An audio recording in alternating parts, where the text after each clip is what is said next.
بسم اللہ الرحمن الرحیم۔ السلام علیکم ورحمۃ اللہ وبرکاتہ۔ آج ہم ہود علیہ السلام اور ان کی قوم کا ذکر کریں گے اور اس قصہ میں جو اہم باتیں ہیں ان کے اوپر روشنی ڈالیں گے۔ ان اہم باتوں میں سب سے پہلے ہود علیہ السلام کا اپنے قوم کو اللہ کی طرف بلانا یعنی دعوت دینا، اس کے برعکس قوم عاد کا جواب کیا تھا۔ ایک شخص کو دعا کے بعد بادلوں کا انتخاب کس طرح کرنا پڑا؟ قوم عاد کی بربادی کی وجہ کیا تھی؟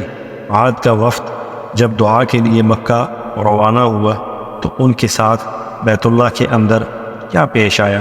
مرصد کا اپنی قوم کو نصیحت کرنا، قوم عاد کا بیت اللہ کے اندر دعا کرنا اور مرصد کو دعا سے روکنا۔ قوم عاد کی ہلاکت کس طرح ہوئی؟ ان کے اوپر کالے بادل کس طرح آئے؟ سب سے پہلے ایک عورت پر بادلوں کا عذاب کس طرح ظاہر ہوا؟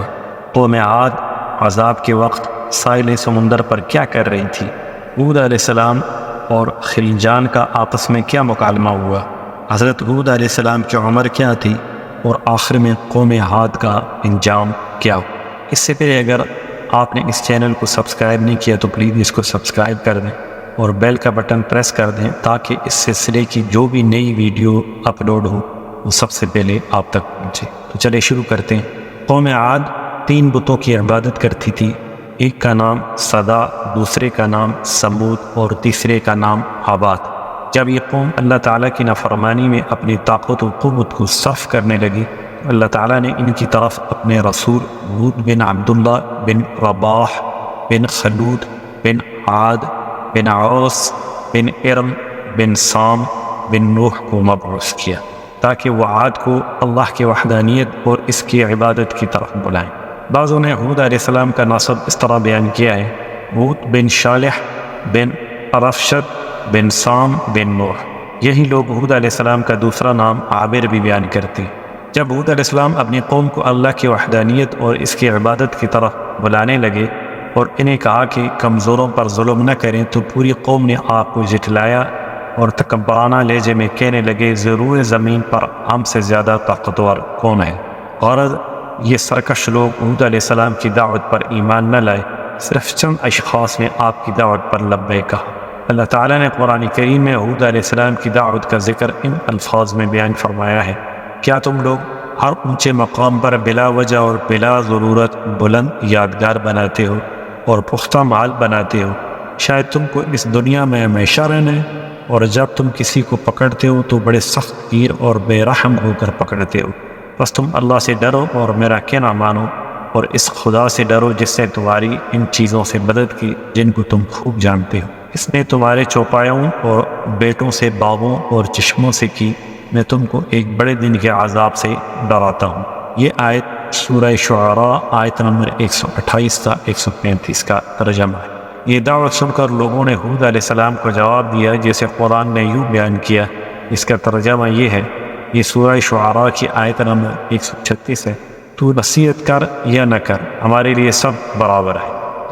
ابو کریب رضی اللہ تعالی عنہ ایک اور روایت حضرت ابو بکر رضی اللہ عنہ سے روایت کرتے ہیں کہ جب ان میں سے ایک شخص مورا کے پہاڑوں پر چڑھ گیا اور دعا مانگنی شروع کی: اے اللہ، میں تیرے پاس کسی قیدی کی رہائی یا کسی مریض کی شفا کا سوال کرنے نہیں آیا، بلکہ میں اس لیے آیا ہوں کہ تو عاد پر بارش برسا اور انہیں سیراب کر دے جس طرح تو انہیں پہلے سیراب کیا کرتا تھا۔ جب یہ شخص دعا مانگ کر اٹھا تو آسمان پر بادل آنے لگے اور اس شخص کو اختیار دیا گیا کہ جو بادل چاہے دعا کے لیے پسند کر لے۔ تو اب یہ شخص جو بھی بادل آتا اس کو دوسری اقوام کی طرف بھیج دیتا، یہاں تک کہ ایک سیاہ بادل آیا تو اس شخص نے کہا: تو عاد کی طرف چلا جا اور وہاں برس۔ پس کسی منادی کرنے والے نے آواز دی کہ تو عاد کو راکھ کا ڈھیر بنا دے اور عاد میں سے کسی کو نہ چھوڑ۔ کہتے ہیں یہ کلام سن کر یہ شخص واپس پلٹا تو اپنی قوم کو دیکھا کہ بکر بن معاویہ کے ہاں شراب نوشی کر رہے ہیں۔ عاد کو واپسی کا اشارہ کب ملا؟ بکر بن معاویہ کو یہ پسند نہ تھا کہ وہ لوگ یہاں پر زیادہ عرصہ رہیں، لیکن وہ انہیں کہہ بھی نہیں سکتا تھا، اس لیے کہ وہ اس کے مہمان بنے ہوئے تھے۔ چنانچہ بکر بن معاویہ نے انہیں گانے کے اشارے میں چلے جانے کا اشارہ کیا۔ حارث بن یزید البکری رضی اللہ تعالی عنہ سے مروی ہے میں ایک دفعہ علا بن حضرمی رضی اللہ تعالی عنہ کی شکایت کرنے آپ صلی اللہ علیہ وسلم کی خدمت میں آ رہا تھا۔ جب ربضہ کے علاقے سے گزرا تو بنی تمیم کی ایک بوڑھی عورت کو وہاں پایا۔ اس عورت نے مجھے کہا، اے عبداللہ، رسول اللہ صلی اللہ علیہ وسلم سے مجھے کچھ کام ہے، کیا تم مجھے وہاں پہنچا دو گے؟ میں نے اس بوڑھی عورت کو اپنے ساتھ سوار کر لیا اور اسے لے کر مدینہ پہنچ گیا۔ وہاں کالے جھنڈے لہرا رہے تھے۔ میں نے کہا، یہ کیا ہے؟ مجھے بتایا گیا، عمرو بن عاص کا لشکر دشمنان خدا سے لڑنے کو تیار ہے۔ چنانچہ تھوڑی دیر میں آپ صلی اللہ علیہ وسلم ان حضرات سے فارغ ہو کر گھر میں آئے، یا شاید سواری پر سوار ہوئے، تو میں اجازت حاصل کرنے کے بعد داخل ہوا اور بیٹھ گیا۔ پس رسول اللہ صلی اللہ علیہ وسلم نے مجھ سے کہا کہ کیا تمہارے اور بنی تمیم کے درمیان کچھ معاملہ ہے؟ میں نے کہا، جی ہاں۔ اور جب میں ربضہ کے علاقے سے گزر رہا تھا تو بنی تمیم کی ایک بوڑھی عورت نے مجھ سے کہا کہ مجھے بھی آپ کے پاس لے چلو، اور اب وہ بوڑھی عورت دروازے پر کھڑی ہے۔ چنانچہ آپ صلی اللہ علیہ وسلم نے اسے اندر بلایا، وہ داخل ہوئی، اور میں نے کہا کہ جی ہاں ہے، تو اگر آپ ہمارے درمیان کوئی فیصلہ فرما دیں تو بہتر ہوگا، بلکہ آپ دینا کو اس تصفیہ کے لیے درمیان میں ڈال لیں۔ آپ صلی اللہ علیہ وسلم نے فرمایا، یہ بوڑھیا اس کام کے لیے کیسی رہے گی؟ بوڑھیا بولی، یا رسول اللہ، پھر آپ کا یہ پریشان حال بندہ پریشان تر رہے گا۔ میں نے عرض کی، یا رسول اللہ صلی اللہ علیہ وسلم، وہی ٹھیک ہے، میں تو جنگل سے اپنی موت کو اٹھا لایا ہوں، مجھے کیا پتا تھا کہ یہ بوڑھیا میرے کسی کام آ سکے۔ میں نے عرض کیا کہ جاننے والے کے سامنے میں کیا بیان کر سکتا ہوں، لیکن آپ صلی اللہ علیہ وسلم نے مجھے بیان کرنے پر ابھارا تو میں نے کہا، جب قوم ہاتھ پر قحط مسلط کر دیا گیا تو انہوں نے قیل نامی شخص کو بکر بن معاویہ کے پاس بھیجا۔ وہاں بکر بن معاویہ نے اسے 1 ماہ تک شراب پلائی اور جراقان نامی 2 بانیوں سے اسے گانے سنوائے۔ کچھ عرصہ بعد قیل مارا کے پہاڑوں پر پہنچا اور اللہ تعالیٰ کو پکار کر کہا، اے اللہ، میں تیرے پاس کسی قیدی کی رہائی یا کسی مریض کی شفا کی درخواست لے کر نہیں آیا ہوں، بلکہ تو عاد کو سیراب کر دے جس طرح آپ پہلے ان کو سیراب کیا کرتے تھے۔ وہاں مانگتے ہی وہاں ایک سیاہ بادل آیا، اور کسی پکارنے والے نے بادل سے پکارا کہ تو انہیں راکھ کا ڈھیر بنا دے اور عاد میں سے کسی کو نہ چھوڑ۔ پھر عاد کے ساتھ وہی معاملہ ہوا جیسا کہ قرآن میں ذکر ہے۔ یہ سنتے ہی اس عورت نے کہا کہ تو بھی عاد کے اس شخص کی طرح نہ بن۔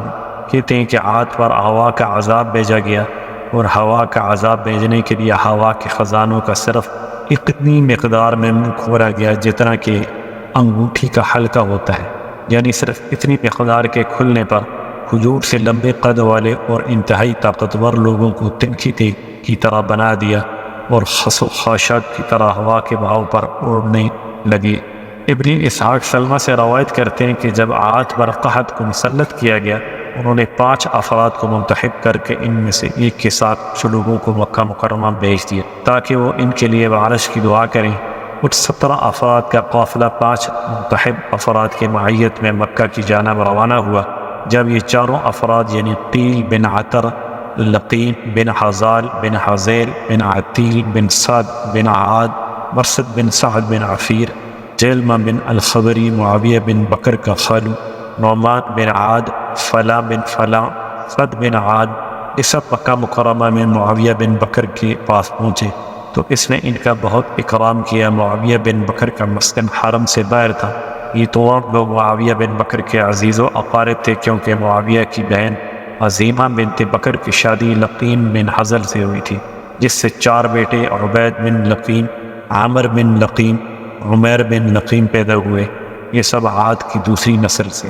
یہ لوگ معاویہ بن بکر کے پاس 1 ماہ تک شراب نوشی اور معاویہ کی 2 خوبصورت باندیوں سے گانا سنتے رہے۔ معاویہ بن بکر کو ان کا یہ طویل قیام ناگوار گزرا۔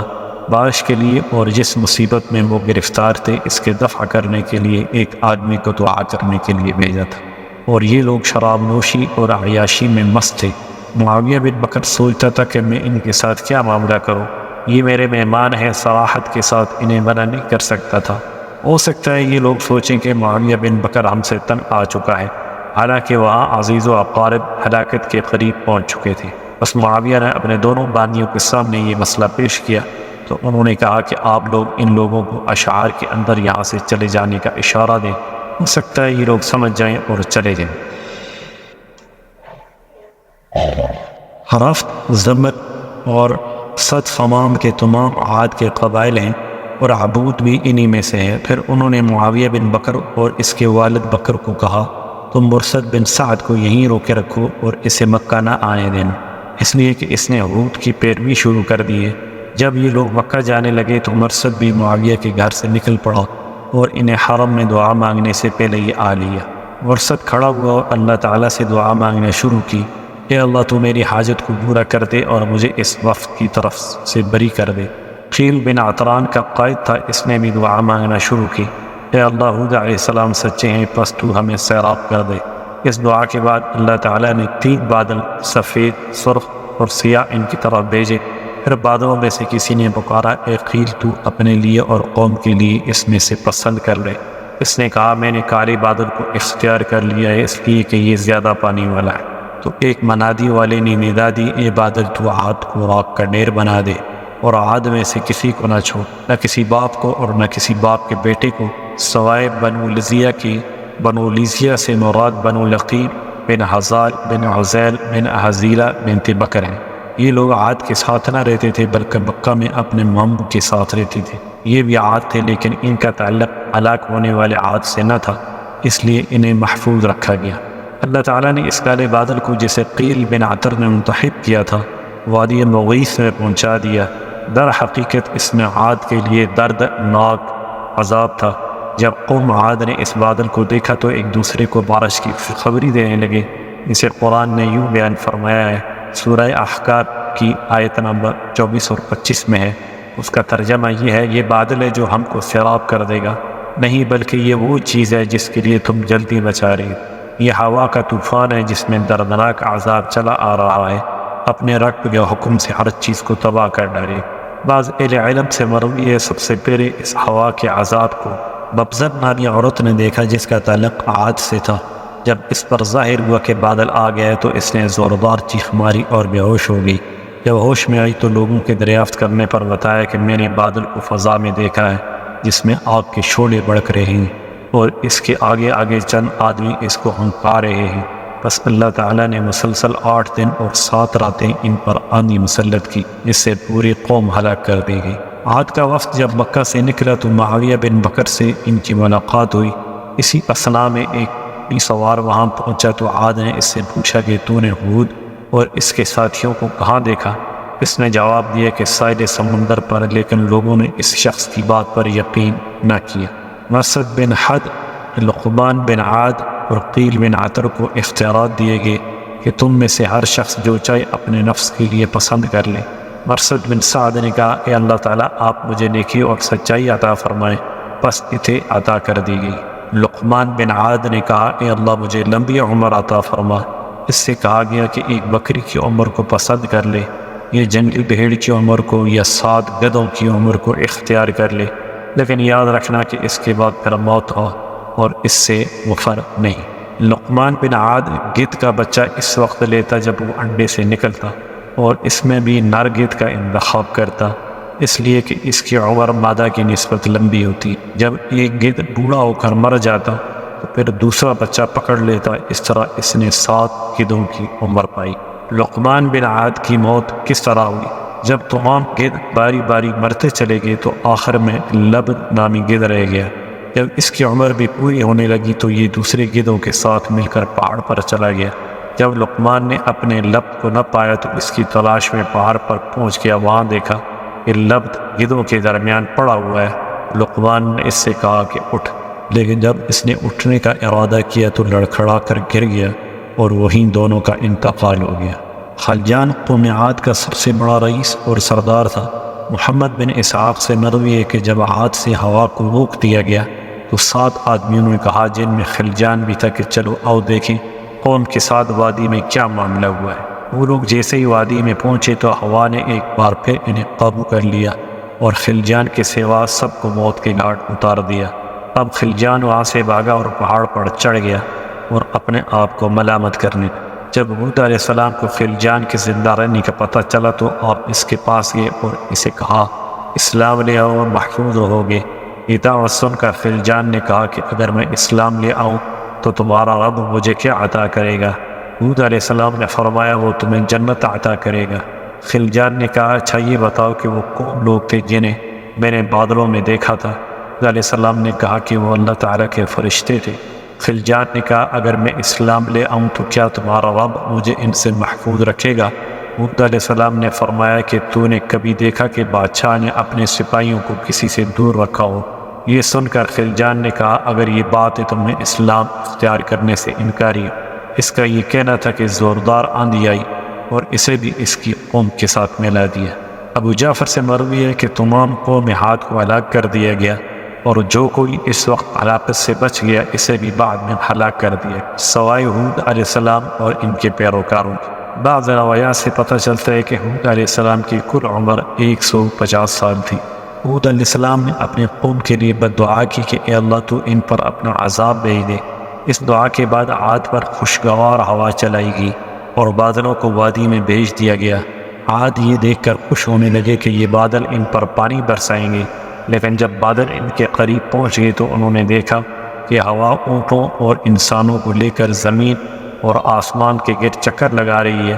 یہ دیکھتے ہی عاد کے سب لوگ جلدی جلدی اپنے گھروں میں گھس گئے، لیکن آندھی نے ان کو وہاں بھی ہلاک کر دیا اور گھروں سے باہر نکال دیا۔ یہ عذاب ان پر 7 راتیں اور 8 دن مسلسل مسلط رہا، اور عاد جو لمبے قد والے اور انتہائی طاقتور لوگ تھے، ہوا نے انہیں کھوکھلے تنے کی مانند گرا دیا۔ جب پوری قوم عاد کو ہلاک کر دیا گیا تو اللہ تعالیٰ نے سیاہ رنگ کا ایک پرندہ بھیجا جس نے ان کی لاشوں کو اٹھا کر سمندر میں پھینک دیا، بستی کو ان کی لاشوں سے خالی کر دیا۔ قرآن نے اس کو اس طرح بیان کیا ہے، سورہ حاقہ کی آیت نمبر 7 میں، تم وہاں ہوتے تو دیکھتے کہ وہ وہاں اس طرح بچھڑے پڑے ہیں جیسے وہ کھجور کے بوسیدہ تنے ہوں۔ ایک دوسری جگہ ارشاد ہے، اور عاد کی طرف ہم نے ان کے بھائی ہود کو بھیجا، اس نے کہا اے برادران قوم اللہ کی بندگی کرو، تمہارا کوئی خدا اس کے سوا نہیں ہے، تم نے محض جھوٹ گاڑ لیے ہیں۔ ایک دوسری جگہ ارشاد ہے، اس نے کہا اس کا علم تو اللہ کو ہے، میں صرف وہ پیغام تمہیں پہنچا رہا ہوں جسے دے کر مجھے بھیجا گیا ہے، مگر میں دیکھ رہا ہوں کہ تم جہالت پر تلے ہوئے ہو۔ ایک اور جگہ ارشاد ہے، ہم نے ایک پہ ہم نحوست کے دن سخت طوفانی ہوا ان پر بھیج تھی۔ ایک اور جگہ ارشاد ہے، سورہ قمر کی آیت نمبر 20، جو لوگوں کو اٹھا کر اس طرح پھینک رہی تھی جیسے وہ جوڑے کھڑے ہوئے کھجور کے تنے۔ آخرکار ان کا یہ حال ہوا کہ ان کے رہنے کی جگہوں کے سوا وہاں کچھ نظر نہ آتا تھا۔ سورہ حاقہ کی آیت نمبر 6 میں ہے، اور عاد ایک بڑی شدید طوفانی آندھی سے تباہ کر دیے گئے۔ عبد الصمد کہتے ہیں کہ جب عاد پر ہوا کا عذاب مسلط کیا گیا تو یہ اتنی شدید تھی، اس نے بڑے بڑے قد اور درختوں کو جڑوں سے اکھاڑ پھینکا اور ان کے گھروں کو تباہ و برباد کر دیا، اور کسی چیز کو باقی نہ چھوڑا اور تمام چیزوں کو تباہ کر دیا۔ السلام علیکم ورحمۃ اللہ وبرکاتہ۔